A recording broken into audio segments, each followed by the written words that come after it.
Assalamualaikum warahmatullahi wabarakatuh. Waalaikumsalam warahmatullahi wabarakatuh.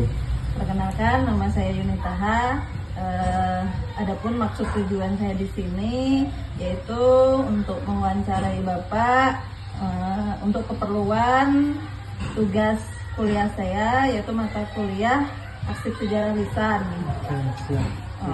Adapun daftar pertanyaan yang akan saya wawancara itu adalah 10 pertanyaan. Yang pertama, dapatkah Bapak menceritakan bagaimana awal mulanya madrasah berdirinya MTS Negeri Kutai Timur? Baik, Ibu, sebelumnya saya ingin memperkenalkan, saya di sini merupakan perwakilan dari MTS Negeri Kutai Timur, yang mana kepala madrasah berhalangan untuk hadir. Dan di sini saya ingin menyampaikan terkait jawaban-jawaban dari pertanyaan-pertanyaan yang diberikan oleh Ibu. Jadi untuk jawaban yang pertama, yang saya ketahui MTS itu pada awalnya masih bersatu swasta, Ibu, yang mana ini diselenggarakan oleh salah satu badan yang berdiri di Muara Calong itu sendiri, yaitu Badan Pendidikan Madrasah Al-Ihsan. Baik Bapak, terima kasih. Untuk pertanyaan yang kedua, yaitu siapa saja tokoh yang berperan penting dalam proses pendirian madrasah itu? Jadi terkait tokoh ya Ibu ya. Jadi tokoh yang berperan penting dalam pendirian madrasah itu sendiri yaitu adalah Bapak Fauji Mohtar, yang mana ini merupakan guru agama di salah satu sekolah dasar di madrasah yang berada di Muara Calong. Selanjutnya juga selain Bapak Fauji Mohtar juga dibantu oleh Bapak Idham sebagai sekretaris dan juga dibantu oleh Bapak Jainuddin sebagai bendahara. Jadi terdapat 3 tokoh utama, namun tokoh utama dari pendiri madrasah itu adalah Bapak Fauji Mohtar. Seperti itu, Ibu. Baik Bapak, untuk pertanyaan yang ketiga, apa motivasi utama didirikannya MTS Negeri Kutai Timur pada waktu itu? Jadi menurut Bapak Fauji Mohtar, sebagaimana yang sudah saya jelaskan sebelumnya, yaitu guru di salah satu sekolah dasar di Muara Calong, yang mana beliau ini kan merupakan guru agama, dan mereka mengamati dan melihat situasi di lingkungan Muara Calong itu sendiri, anak-anak SD-nya maupun SMP-nya itu memiliki ilmu-ilmu agama yang kurang, yang mana ini bisa dilihat dari baca Al-Quran yang masih terbata-bata maupun ilmu-ilmu agama yang memang belum bisa diaplikasikan dengan maksimal. Yang tadi baca Al-Quran, sholatnya, dan ilmu-ilmu amaliyah Islam lainnya, seperti itu, Ibu.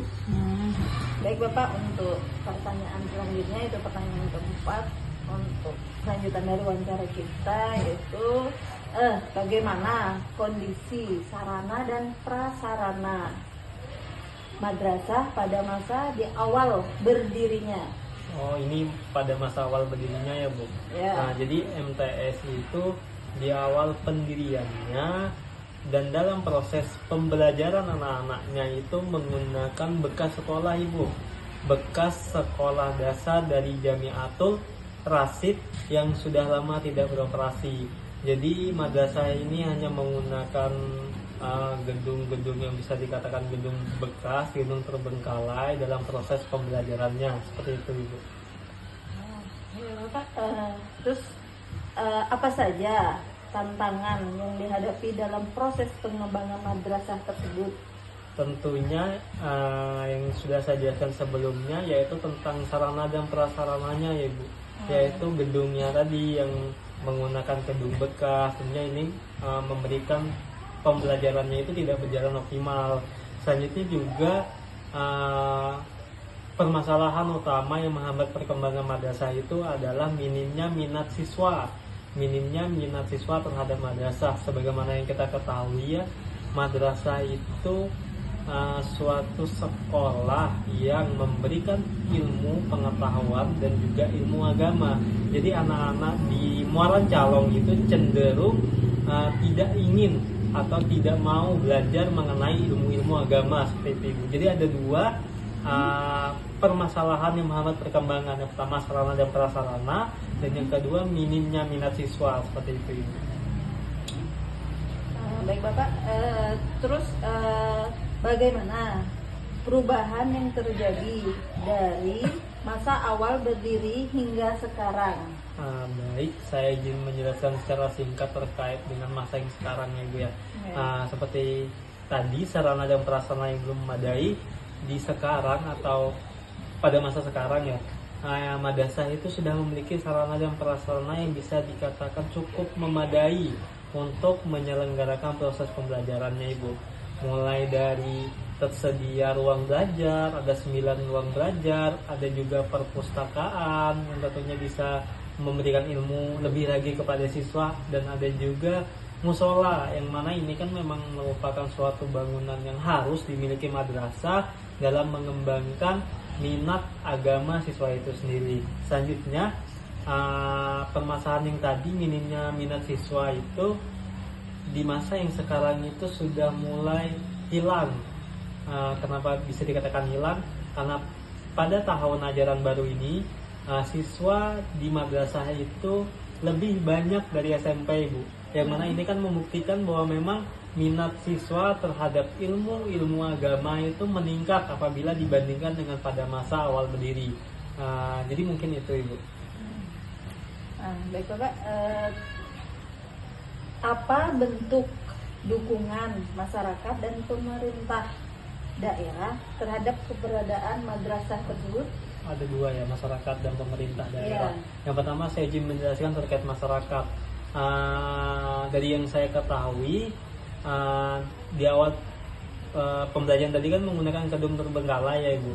Namun beralih menggunakan gedung baru, yang mana dalam pembuatan gedung baru ini atau pendirian gedung baru ini, masyarakat di lingkungan Muara Calong khususnya muslimin itu bahu membahu atau saling bergotong royong dalam membangun gedung baru tersebut Ibu, yang mana ini kan merupakan suatu dukungan yang sangat positif dari masyarakat. Dari hasil dukungan tersebut terbentuk 2 ruang belajar, yaitu 2 ruang. Yang pertama ruang belajar dan yang kedua ada ruang musola. Selanjutnya untuk dukungan pemerintah daerah itu sendiri, yang mana setelah madrasah beralih dari swasta menjadi negeri, pemerintah daerah sedang getol-getolnya memberikan biaya-biaya operasional, yang mana tentunya ini bisa meningkatkan sarana dan prasarana dari madrasah itu sendiri, dan tentunya madrasah bisa memberikan kontribusi yang maksimal bukan hanya kepada anak-anak, mereka juga kepada masyarakat di Muara Calong seperti itu Bu. Ini menurut Bapak sendiri, apa nilai karakter khas yang ingin dipertahankan oleh madrasah itu? Jadi terkait karakter ya, visi dari madrasah itu sendiri cukup untuk menjelaskan ciri khas atau karakter yang diharapkan oleh madrasah ataupun saya pribadi Bu. Yang pertama yaitu mencetak karakter yang beriman. Jadi diharapkan siswa-siswi yang lulus dari madrasah ini memiliki karakter yang beriman. Artinya di sini tidak hanya memiliki ilmu pengetahuannya yang hebat, yang pintar, namun juga memiliki adab, memiliki akhlak yang juga cukup bagus, cukup baik seperti itu Bu. Dan juga cerdas. Di sini juga dijelaskan bahwa tidak hanya cerdas dalam ilmu pengetahuan, tetapi juga cerdas dalam memahami ilmu-ilmu agama. Dan juga diharapkan terampil, tidak hanya berpatokan pada teori, tidak hanya memahami teori-teori yang ditulis di buku, tetapi juga bisa menerapkannya dalam kehidupan sehari-hari. Jadi diharapkan siswa-siswi madrasah ini memiliki karakter yang beriman, terampil, dan juga cerdas. Itu Ibu. Baik Bapak, terus bagaimana harapan Bapak terhadap perkembangan MTS Negeri Kutai Timur di masa yang akan datang? MTS sendiri ini bisa dikatakan sudah menjelma menjadi sekolah yang bisa dikatakan mampu bersaing Ibu, dan juga mencetak generasi-generasi penerus bangsa yang dilihat atau yang sudah saya jelaskan sebelumnya bagaimana proses dari awal berdiri sampai dengan sekarang ini memiliki perkembangan yang juga cukup cepat ya seperti itu Ibu. Namun diharapkan dengan bekal sedikit ilmu agama yang diberikan pada saat proses pembelajaran madrasah, siswa itu tidak hanya pintar dalam hal pengetahuan Ibu, namun juga memiliki adab yang sopan dan santun dan memiliki akhlak yang baik seperti itu Ibu ya. Jadi diharapkan madrasah atau bisa dikatakan santri ya Ibu ya, santri karena siswa madrasah ini bisa menerapkan ilmu agamanya dalam kehidupannya, dalam pekerjaannya dan lain-lain. Dan tujuan akhirnya diharapkan bisa menjadi generasi-generasi penerus bangsa yang bisa memberikan kontribusi yang positif kepada masyarakat maupun negara itu sendiri seperti itu Ibu. Baik Bapak. Selanjutnya ini yang terakhir Bapak ya. Ya, yang ke-10. Apakah ada pesan yang ingin disampaikan pada generasi penerus madrasah itu sendiri? Sedikit saran dari saya ya Ibu ya. Teruslah menjadi santri yang beriman, tidak hanya berilmu tetapi juga beriman, dan hadapi semua proses kehidupan yang berdasar pada ilmu agama.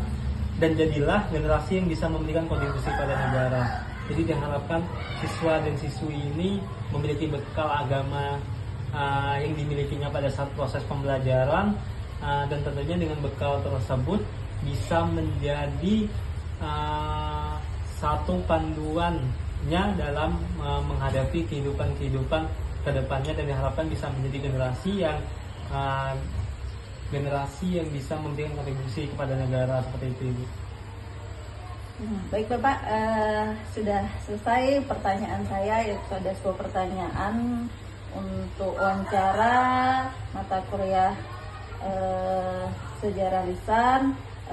Saya ucapkan terima kasih Bapak atas kerjasamanya, atas bantuannya hingga saya bisa menyelesaikan tugas saya untuk mata kuliah arsip sejarah lisan. Semoga kedepannya MTS satu-satunya di Kutai Timur ini semoga bisa menjadi MTS yang maju, mempunyai daya saing yang tinggi, anak-anak yang hebat, dan bisa mengharumkan nama bangsa dan negara. Oke, terima kasih Bapak.